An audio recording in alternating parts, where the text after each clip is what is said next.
ഞാൻ ഹനീഫ വിളയൂർ. പുലാമന്തോൾ പാലം കടന്ന് എന്റെ മണ്ണിലേക്കുള്ളൊരു യാത്ര വിവരിക്കാണ്. ഇത് വെറുമൊരു യാത്രയല്ല, വിളയൂരിന്റെ ഹൃദയത്തിലൂടെയുള്ള എന്റെ ഓർമ്മകളുടെ സഞ്ചാരമാണ്. ഞാനീ പറയുന്നവരുടെയെല്ലാം ഫോട്ടോസ് കൂടി ആഡ് ചെയ്യണമെന്നുണ്ട്, പക്ഷെ അത് സാധിക്കില്ല. ഞങ്ങളുടെ ഏതാവശ്യത്തിനും ഞങ്ങൾ ആദ്യം ഓടിയെത്തുന്നത് പുലാമന്തോളിലേക്കാണ്. അവിടെ പാലം തുടങ്ങുന്നതിന് തൊട്ടുമുന്നേയുള്ള വിളയൂർകാരന്റെ മദീന ബസാർ എന്ന കടയിൽ നിന്നാണ് ഈ യാത്രയുടെ തുടക്കം. ആ വലിയ പാലം കയറി ഇപ്പുറത്തേക്ക് കടന്നാൽ പാലക്കാട് ജില്ലയായി. പാലത്തിനു മുകളിൽ നിന്ന് താഴേക്ക് നോക്കിയാൽ ശാന്തമായി ഒഴുകുന്ന കുന്തിപ്പുഴ കാണാം. ഈ പുഴയാണ് ഞങ്ങളുടെ ജീവൻ.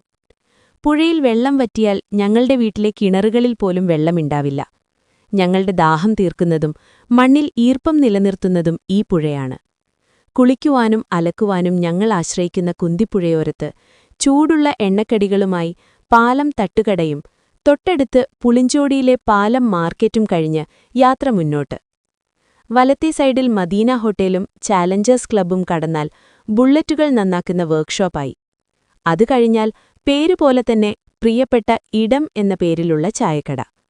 അവിടെ നിന്നും മുന്നോട്ടു പോകുമ്പോൾ നമ്മുടെ മഹല്ല് പള്ളിയായ പൊയ്തിയിൽ ജുമാ മസ്ജിദ് കാണാം. ഏത് സഹായത്തിനും മുന്നിട്ടിറങ്ങുന്ന നല്ല മനുഷ്യരാണ് ഈ മഹല്ലിലുള്ളത്. അതിനടുത്ത് അന്ന് ഗവൺമെന്റ് മാപ്പിള സ്കൂൾ എന്നറിയപ്പെട്ടിരുന്ന ഇന്നത്തെ GHS വിളയൂർ കാണാം. എനിക്കിപ്പോൾ വയസ്സ് 50. ഏകദേശം 40 വർഷങ്ങൾക്ക് മുൻപുള്ള ആ സ്കൂൾ കാലം ഇന്നും കൺമുന്നിലുണ്ട്. ഓടിളക്കിയ പഴയ കെട്ടിടങ്ങളും ബെഞ്ചിലെ മഷിക്കറകളും സ്ലേറ്റും പെൻസിലുമായി നടന്ന ആ നാളുകൾ. 1ാം ക്ലാസ് മുതൽ 7ാം ക്ലാസ് വരെ ആ മുറ്റത്തുകൂടെ ഓടിയ എത്രയോ കൂട്ടുകാർ. സ്കൂളിന്റെ വലതുഭാഗത്ത് പിരിയുന്ന റോഡിലൂടെ പോയാലെത്തുന്ന കരിയന്തുരുത്തിയിലെ ആളുകളും അങ്ങേയറ്റം നല്ല മനുഷ്യരാണ്. യാത്ര തുടരുമ്പോൾ സമീറ സൂപ്പർമാർക്കറ്റും ടീ ബ്രേക്കും കഴിഞ്ഞ് ലുലു ഫാഷൻ എത്തുന്നു. അത് പിന്നിട്ടാൽ പ്രശസ്തമായ ഗൾഫ് ഫലാഫിലായി. ദൂരദേശങ്ങളിൽ നിന്ന് പോലും ആളുകൾ ആ രുചി തേടി ഇവിടെ എത്താറുണ്ട്. അത് കഴിഞ്ഞാൽ കാർ വാഷ് സർവീസ് സെന്ററും ശ്രീകാന്ത് നേത്രാലയവും കഴിഞ്ഞ് AI അപ്പാർട്ട്മെന്റിനടുത്തു നിന്നും ഇടത്തോട്ട് തിരിയുന്നതാണ് ചുണ്ടമ്പറ്റ റോഡ്. ആ റോഡിലാണ് വിളയൂർ ഹൈസ്കൂൾ ഉള്ളത്. വീണ്ടും മുന്നോട്ട് വന്നാൽ വില്ലേജ് ഓഫീസും രജിസ്റ്റർ ഓഫീസുമായി. അവിടെ photostat, village office, register office മുതൽ എല്ലാ പേപ്പർ വർക്കുകളും ഭംഗിയായി ചെയ്തു തരുന്ന ഒട്ടിയലിക്കിയെ കാണാം. ഇതിനടുത്തു തന്നെയുള്ള മറ്റൊരു സ്ഥാപനമാണ് നമ്മുടെ അഷ്റഫിന്റെ ഷനൂസ് ബേക്കറി. അവിടെ ഫ്രഷ് ജ്യൂസ്, ഒരുപാട് ഫ്രൂട്ട്സ് സാധനങ്ങളും ഐസ്ക്രീമും എല്ലാം അവിടെയുണ്ട്. ഒരു നാട്ടുകാരൻ തന്നെ നടത്തുന്ന ഈ കടയ്ക്ക് മറ്റൊരു പ്രത്യേകത കൂടിയുണ്ട്. ഒരുപാട് കാലം ഗൾഫിൽ ജോലി ചെയ്തതിനു ശേഷം നാട്ടിൽ തിരിച്ചെത്തി സ്വന്തമായി തുടങ്ങിയ സംരംഭമാണിത്. നമ്മുടെ ഒരു നാട്ടുകാരന്റെ അധ്വാനത്തിന്റെ ഫലം കൂടിയാണല്ലോ ആ ബേക്കറി. അടുത്തത് വാപ്പുട്ടിക്കായുടെ ചായക്കടയാണ്. വാപ്പുട്ടിക്ക എന്നു പറഞ്ഞാൽ എന്റെ വാപ്പയുടെ ഏറ്റവും ചെറിയ അനിയനാണ്, അതായത് എന്റെ എളാപ്പ. വാപ്പുട്ടിക്കായുടെ കടയുടെ ഒരു പ്രത്യേകത അതിരാവിലെ 3 മണിക്ക് തന്നെ അവിടെ കച്ചവടം തുടങ്ങുമെന്നതാണ്. അവിടുത്തെ ഏറ്റവും വലിയ ഹൈലൈറ്റ് വീട്ടിൽ നിന്നുണ്ടാക്കിക്കൊണ്ടുവരുന്ന ചൂടുപുട്ടും പപ്പടവുമാണ്. ആ രുചി ആസ്വദിക്കാൻ വേണ്ടി മാത്രം രാത്രി അലാം വെച്ച് നേരത്തെ ഉറങ്ങുന്നവർ പോലും വിളയൂരിലുണ്ട് എന്നത് ഒരു രസകരമായ സത്യമാണ്. ആ കട കഴിഞ്ഞാൽ ഉടനെ തന്നെ ഷാജഹാൻ നടത്തുന്ന രുചി ബേക്കറിയാണ്.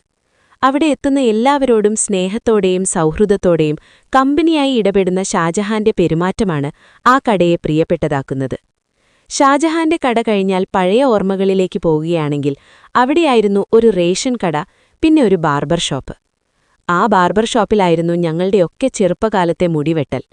അവർക്ക് പഠിക്കുവാനും ഞങ്ങളുടെ മുടി വെട്ടുവാനും. അടുത്തത് വെളുത്തുട്ടി കാക്കാടെ കട, പിന്നെ കുഞ്ഞാലന്റെ കട. അത് ഓർമ്മകളാണ്, അതങ്ങനെ കിടക്കട്ടെ. ഇതിന്റെയൊക്കെ എതിർവശത്താണ് ടാക്സി സ്റ്റാൻഡ്. അതിനു പിന്നിലായി വിളയൂർ സെൻട്രൽ മസ്ജിദും മിഫ്താഹുൽ ഉലൂം മദ്രസയും സ്ഥിതി ചെയ്യുന്നു. ഗൾഫുകാർ ഒരുപാടുള്ളതുകൊണ്ട് ഇതിനെ ഗൾഫ് റോഡ് എന്നും പറയും. യാത്ര തുടരുമ്പോൾ എക്സോ ഫർണിച്ചറും സലാമിന്റെ ACC സിമന്റ് ഏജൻസിയും സംസം സൂപ്പർമാർക്കറ്റും അതിന്റെ അപ്പുറത്തെ സൈഡിലായിരുന്നു ആ പഴയ മമ്മിച്ചാക്കാന്റെ ബാർബർ ഷോപ്പ്. ഇപ്പോൾ അവിടെ മൂസാക്കാന്റെ ബാർബർ ഷോപ്പാണ്. അതു പിന്നിട്ടാൽ ഹാപ്പി ലൈഫ് വെൽനസ് സെന്ററും പെയിന്റ് കടകളുമായി. തൊട്ടടുത്ത് ഞങ്ങളുടെ റൂട്ടിലെ ബസ്സുകൾ ഓടുന്ന OT ട്രാവൽസ് ഉടമയുടെ വീടാണ്. അവിടെ തന്നെയാണ് OTK ലോറി ബുക്കിംഗ് ഓഫീസും റേഷൻ കടയും പഞ്ചായത്ത് ഓഫീസും സ്ഥിതി ചെയ്യുന്നത്. അവിടെ നിന്ന് ഞാൻ തിരിച്ചു പോന്നു, കൂരാച്ചി റൂട്ടിലേക്ക് തിരിയുന്നു. ബിസ്മി സ്റ്റോറും ഹയാത്ത് ഔട്ട്ലെറ്റും കഴിഞ്ഞ് ആയിഷ ഫേണിച്ചറിനും വാപ്പുട്ടിക്കായുടെ ചായക്കടയ്ക്കും പിന്നിലായിരുന്നു എന്റെ തറവാട്. അവിടെയാണ് ഞാൻ എന്റെ ജീവിതത്തിലെ സുപ്രധാനമായ 35 വർഷങ്ങൾ ചിലവഴിച്ചത്. എന്റെ വളർച്ചയും കളിചിരികളും ആ മണ്ണിലായിരുന്നു. ആ തറവാട് വിട്ട് ഇപ്പോൾ ഞാൻ ഒടുങ്ങാംപുറത്തേക്ക് താമസം മാറിയിട്ട് ഏകദേശം 14 വർഷമായി. എങ്കിലും ഇന്നും ആ പഴയ വീടും പരിസരവും തന്നെയാണ് എന്റെ എല്ലാ ഓർമ്മകളും. കൂരാച്ചി റൂട്ടിലെ പറമ്പിൽ ഫാൻസി കടയും ടയർ റിപ്പയറിംഗ് കടയുമുണ്ട്. അവിടെ തന്നെയാണ് അപ്പൂസ് ഡ്രൈവിംഗ് സ്കൂൾ എന്നൊരു സ്ഥാപനം കൂടിയുണ്ട്. അവിടെ നന്നാവും വിളയൂരിലെ 100% ആളുകളും ലൈസൻസ് എടുത്തിട്ടുണ്ടാവുക. അതിന്റെ ഓഫീസ് ആദ്യം വിളയൂർ സെന്ററിലായിരുന്നു. അത് നടത്തിയിരുന്നത് രാജേട്ടൻ എന്ന ആളായിരുന്നു. പക്ഷെ അവർ മരണപ്പെട്ടു. ഇപ്പോൾ അവരുടെ അനിയേട്ടനാണ് അത് നടത്തിക്കൊണ്ടുപോകുന്നത്. പിന്നെ ട്രീറ്റ് കിച്ചണും. ഈ കിച്ചണിൽ എല്ലാ വിവാഹ ആവശ്യങ്ങൾക്കുള്ള ഭക്ഷണ ഓർഡറുകളും പന്തൽ പണി എല്ലാ കാര്യങ്ങളും ചെയ്തു കൊടുക്കുന്ന ഒരു സ്ഥാപനമാണ്. അത് കഴിഞ്ഞാൽ ഇടത്തെ സൈഡിൽ ഒരു കള്ളിഷാപ്പുണ്ട്. അത് കഴിഞ്ഞ് ഇടത്തോട്ട് തിരിഞ്ഞാൽ എന്റെ പുതിയ തട്ടകമായ ഒടുങ്ങാംപുറമായി. കള്ളിഷാപ്പ് കഴിഞ്ഞ് ഇടത്തോട്ട് തിരിയുന്ന കോൺക്രീറ്റ് റോഡിനു പോയി കഴിഞ്ഞാൽ നല്ല ഒരുപാട് വീടുകൾക്കിടയിലാണ് എന്റെ ഇപ്പോഴത്തെ തട്ടകം. ഒടുങ്ങാംപുരം എന്നത് കേവലം ഒരു സ്ഥലം മാത്രമല്ല, പരസ്പരം സ്നേഹിച്ചും സഹായിച്ചും ജീവിക്കുന്ന ഒരു വലിയ കുടുംബമാണ്. എന്റെ വീടിനു ചുറ്റുമുള്ള അയൽക്കാർ എന്റെ കുടുംബാംഗങ്ങളെപ്പോലെയാണ്.